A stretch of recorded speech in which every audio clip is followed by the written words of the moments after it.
Time is precious, so in today's video, I'm going to show you 5 quick meals that take just 5 to 10 minutes to prep max. These meals will not only help you lose weight, but also leave you smiling ear to ear after every delicious bite. Plus, I'll show you how easy it is to track your calories with tips and tricks included in every recipe to make your day even easier. Let's get into it. Not only do I want to get my day going right away, but I also started going to the gym a bit earlier now. So I want something in my stomach so in an hour or two, I could take some pre-workout and get my ass to the gym. Now, before I got in the shower, I plugged in my waffle maker, and PE Science just came out with a pumpkin pie protein pancake mix, but of course, you can use whatever one you want. I've already had these, and while the texture, the fluffiness, and everything that you want in a pancake is very good, it doesn't taste too much like pumpkin. So I'm gonna show you how easy it is to upgrade this. And you could do the same thing with a regular pancake mix and just add a little bit extra. So we're gonna do a serving and a half of waffle mix. Now every year, PE Science also does a one batch release, once per year release of their pumpkin pie protein. And I have made pumpkin pie protein muffins and pumpkin cheesecake protein muffins as well. And by itself, this protein also tastes incredible. So I know in this mix, it is going to just add more flavor and of course, more protein. So we're gonna add about 3/4 scoop here. By the way, anything I talk about in today's video that I use on a regular basis, I'll link below. If you want to use code E4CM, it'll save you 10%, supports the channel. One thing I also do have from making those recipes is pumpkin pie spice. And I'm just gonna add about a 1/2 gram to 1 gram, because although the texture and consistency of the waffle was on point, it was just lacking in pumpkin flavor. Now, it doesn't stop there. I'm just gonna give this a good mix real quick. But you could just add water to this. However, we're gonna upgrade a bit. We got some pure pumpkin in a 122 gram serving. You only got 45 calories and you're getting fiber. So what are we gonna do? We're gonna add a serving of pure pumpkin. And this can will make me about 3 to 4 pancakes, depending how much pumpkin you use. And you do still need some like water-like consistency. So I'm gonna add about 40 grams of water here. And again, this is my first time doing this. And this is what's great about the kitchen. You can go in and be like, I wanna try this, but I think I can make it better just by adding this or doing this. And then go ahead and try it out and see what you get. Now, I thought adding about 40 or 50 grams of water would work, but the casing just soaks up that water. So what are we gonna do?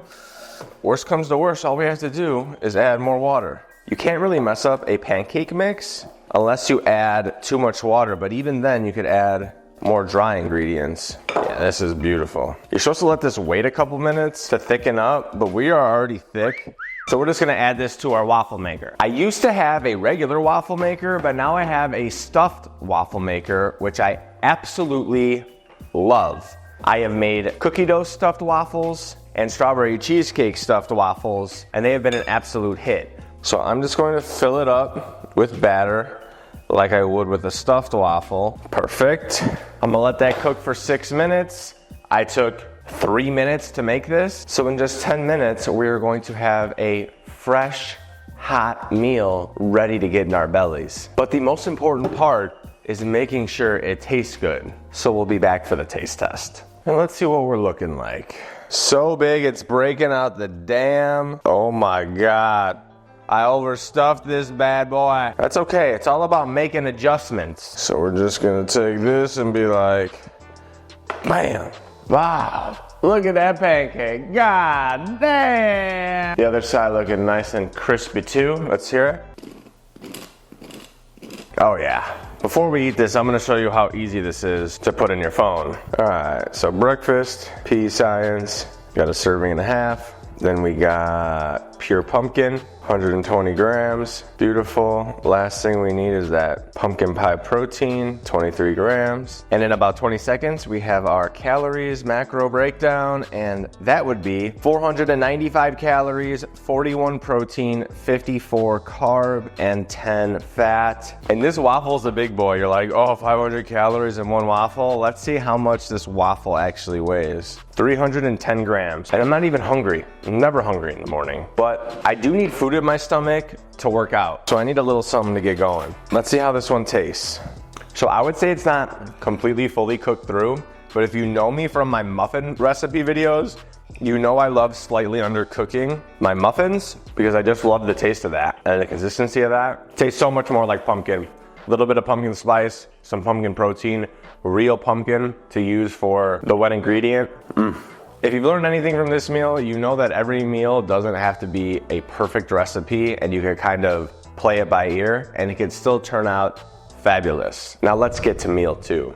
It's been about an hour since I ate, and it is now time to go to the gym. And as long as I can remember, probably since I was 18 or 19, I've been using pre-workout. So technically I'm not eating, but it is something I use 5 days a week. And for the last 3 years, I've used Gorilla Mode because they have, I think, 30 grams of active ingredients in every 2 scoop serving, which is absolutely insane. And there's so many copycats now trying to do the same. But this one and this label is still the best. With about 1.5 scoops of Gorilla Mode, I take glycerol. It gives you the nastiest pumps you could believe. Now there is glycerol already in the pre-workout, but glycerol doesn't really have a top end limit, but I see great effects from a half cap to a cap, and I just love being more vascular. So even if it doesn't give me any technical performance, looking better gives me more motivation in the gym to just hit the weights, hit it harder, push harder, go to failure, whatever. So glycerol is always a must in all of my pre-workout drinks as well. At the end of the day, this is a supplement, but to me, it's worth it. Even when I was a poor college student, I was still taking pre-workout before every single workout. You could, of course, pick any pre-workout you like. Just make sure you look at the ingredient label because most of them are absolute trash. But if you want to support me, use code E4CM. You can get 10% off and have a great tasting, hard-hitting pre-workout every day of the week. I'm gonna drink this and go to the gym. It's been about an hour since I've been back from the gym, and I got a little hunger pain while I was working, and that means it's time to eat. However, I love to have a bigger meal later in the day with dessert because that's when I'm hungry. That said, we're gonna go with something a little bit lighter so we have more calories later to spend. And that really brings in the star of the show. This video already has, I think, 75,000 views in 3 days. This is what I use a lot of times instead of mayo. It's 4 ingredients. It takes 3 minutes to make if you buy your own diced tomatoes. Even if it doesn't, it takes you 5 or 6 minutes to make when you slice up your own tomatoes. It even has half the calories of light mayo, and light mayo has no protein. This has 13 grams of protein per 100 grams. Funny story, I used to work at Jimmy John's. I not only made sandwiches, but they also made something called the unwich. So what I used to do, make my own unwiches at Jimmy John's. It still had mayo at the time because I wasn't using low calorie anything, but instead of using mayo, I would use this spread. But for all intents and purposes, we can call it a BLT dip. Now, if you've never been to Jimmy John's or never gotten an unwich, you might be like, what the frick is an unwich, Nick? An unwich is a full piece, usually this shouldn't be broke like this. This should be a full piece of lettuce. You know what we're gonna do? We're gonna go like this, take off the white part that doesn't taste like anything, and we're gonna use that. You use a full leaf of lettuce for your sandwich instead of bread. Most breads for 2 slices is anywhere from 100 to 300 calories. So just in the bread alone, I'm saving at least 100, if not 300 calories. Then I was feeling some American cheese. I love white American. I don't think it tastes any different than the orange American. And that American cheese has, I think, 80 calories per serving. And you could use whatever cheese you want, whatever deli meat you want. But you know, we're gonna put in our deli meat. And I'm gonna use 3 ounces or about 84 grams. And even though this already has tomato in it, I freaking love tomatoes. All right, that's all ready, but we don't wanna put on the BLT dip after you put on the tomato sauce. It's gonna be a mess. This is a good foundation to put the BLT dip on, or the spread, or whatever you wanna call it. So we're gonna, like I said, about 100 grams, has 130 calories, 13 protein, which is a beautiful ratio. Every 10 calories, you get 1 gram of protein. you got something great going on right there, especially for a dip. In 15 grams of mayo, you have 100 calories. 15 grams. This almost has, I don't know, 7 times the amount and 67 times the amount of protein as mayonnaise. And see how easy it was to spread on the ham? This whole thing was full like 2 days ago, and now I'm almost out. I need more. Now today I'm feeling like some heat. I'm gonna use this fake sriracha. It's essentially 0 calories, maybe 4 calories, 6 calories. Doesn't add anything really. Same thing with the tomato. We're probably adding, I don't know, 8 to 10 calories here, but we're adding volume, vegetables, deliciousness. Hell yeah. And there we go. If I wasn't blabbering my ass off, we would have a sandwich ready in about 3 minutes. 2 meals, 15 minutes so far. We're killing it. And most of the time this doesn't make a mess either. You got a nice like almost burrito, taco, whatever you want to call it. The paste though, can get a little messy. We're probably in the ballpark of saving somewhere between 300 to 600 calories easily. Speaking of which, let's quickly add this. Let me show you how easy it is to add this to your macros. Lunch, lettuce. We're gonna guess. If I'm off by a few calories, who cares? I think that's like 60 grams. So lettuce, tomato, got that. 2% American cheese, 28 grams, beautiful. We got the honey ham, beautiful, and then the BLT dip. Yeah, we used 100 grams on this one too. As you can see, I've been eating this often. Well, let's add the sriracha, probably about 8 grams. All right, so for this meal, we are looking at 333 calories, 15 fat, 14 carb, and 35 grams of protein. Can't beat it. All right, let's get to meal 3. Now it's time for a snack before dinner. And at least once a day I use something that's already ready that I buy. I have been eating these bars on a daily basis and I have been staying stocked up. Which one am I choosing to eat today though? The birthday cake. And actually, if you guys didn't know, me and Gorilla exclusively collabed on this birthday cake flavor, and I ended up buying every single birthday cake protein bar on the market. I spent hundreds of my own dollars to try them all because I wanted to make sure we had the best birthday cake protein bar on the planet. And what did we end up with? This beautiful birthday cake bar. And as far as the high calorie bars go, these are the best on the planet. They don't taste like peanut butter. They taste like they're actually supposed to taste. The cookies and cream taste like Oreos. This one actually tastes like birthday cake. Again, if you want to support me, using my code E4CM gets you 10% off these bars, and you get the best protein bars on the planet straight to your door. With this protein bar, I love my fruits. I've been eating hella fruits. Grapes have been a huge thing, but today I'm gonna go to the tried and true strawberries. I'm gonna have 250 grams of these. I'm going to have this protein bar. I mean, just look how beautiful it is. Tears open, so soft, so nice. It's so good. Okay, yeah, gonna have those two. And for this meal, we are looking at 350 calories, 10 fat, 52 carb, and 23 protein. In the meantime, I'm also going to get my dough out for meal 4 or dinner, which is a pizza. So I'm gonna leave this here for a couple hours. I'm gonna eat this and I will see you back for the best meal of the day. Most people have the common misconception that making pizza from scratch is hard. And I totally understand. I used to be in that same camp. But now that I've made pizza for the last couple of years, it only takes me a couple of minutes to make multiple doughs at the same time, which means multiple pizzas throughout the week. So 2 days ago, I threw my dry ingredients in a bowl, added some water, mixed everything together, let it sit for a little while, stretched it, and then put it into 2 containers. The total prep time for that, about 5 minutes. And that means today, all I had to do was take this out of the fridge and let this rise and warm up so we can make some pizza. But not just any pizza. This is a pizza I haven't made on the channel yet. The pizza in question, Neapolitan. And this should be in the cookbook by the time that this video comes out. So if you don't have the cookbook and want to support me while getting recipes early, plus 150 other recipes already in the cookbook, check out the link in the pinned comment and in the description below. And anyone who's bought the cookbook, please leave your feedback in the comments below. I absolutely love hearing your guys' feedback, and I'm so happy when I get testimonials from you guys. Now, before we start shaping our dough, it is very important for this type of pizza, we get all ingredients ready because this pizza is made super quickly. For that, we need a sauce. The sauce I just buy in a big can, aka no time needed for prep. Then we have mozzarella cheese. This actually takes less time than shredding it ourselves because all we have to do is knife some down. And we want about 56 grams here.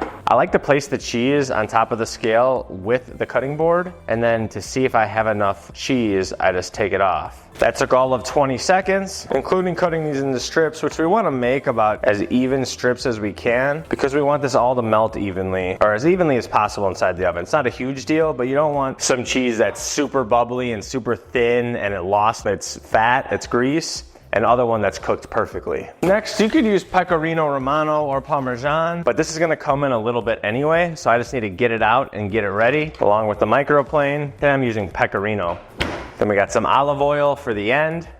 You'll see why later. And of course, it wouldn't be a Neapolitan pizza without some basil. Now, I've been shooting this pizza dough right into the oven with this pizza peel. However, I'm gonna show you a little way that you don't have to worry about the pizza sticking to the pizza peel or the cookie sheet or whatever you use here in a minute. First, let's stretch this bad boy out. I'm also gonna keep the cheese in the fridge to keep it nice and cold. And people also think stretching dough out is super difficult, but especially with my doughs that are a little bit harder to stretch, it's really not a problem. So it'll let gravity do its thing and fall out. Now, this looks like I'm adding a lot of flour, but most of this flour isn't gonna stick. So all we really need to do is two things. We're going to make sure we leave a nice sized crust on the outside, and to really get it to stretch out, we're gonna use our knuckles and go inside of where the crust is and spin it in a circle. Just let gravity and your knuckles very gently do all the work. As you can see, it's starting to get stretched out, and I'm being super gentle with it, super easy. There's no rush. This is kind of like an art form to me at this point. But we want to get this to about 10, 11 inches. And you better bet that I have my handy dandy measurement. And we got 10,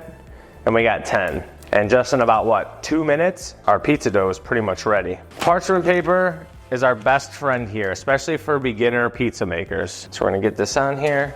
This is gonna help it not stick. I've had mine stick a couple times and I was very upset. Let's just say I used some cuss words, but you better believe that I still ate it. Where are we at? 11. The only thing we're gonna add to this right now is the sauce. But now I'm just gonna take my time, slowly spread it. My oven's at 550. We're gonna throw it in there for 4 minutes. And you see how easy that is to just be able to pick this up and slide it right onto here? You could do that with a cookie sheet as well, or even if you just have like a tray, you could put it on the tray too. Whatever works for you. But a pizza steel will change your pizza making game in the household, and you're gonna see this is gonna look like a real Neapolitan pizza here in about 7 minutes.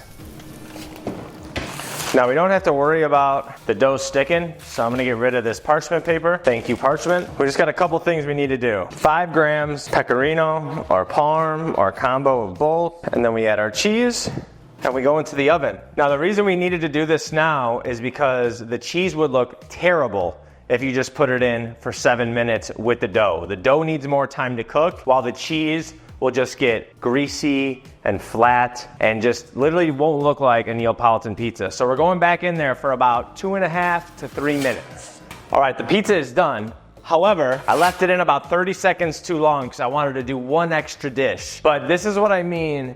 It starts to get, you see these little yellow spots? This is a perfect example of 30 seconds can really make or break this pizza. And today's a good learning lesson for when you do make this. Now, if we think of anything else, you can hear the crust is thin but crispy. Same thing with the outside, but we need to put our finishing touches on it, okay? Basil is a must. Add as much as you want. Lastly, 5 grams olive oil. Start in the middle, go to the outside, and then I like to go along the crust. Just really boost the crust.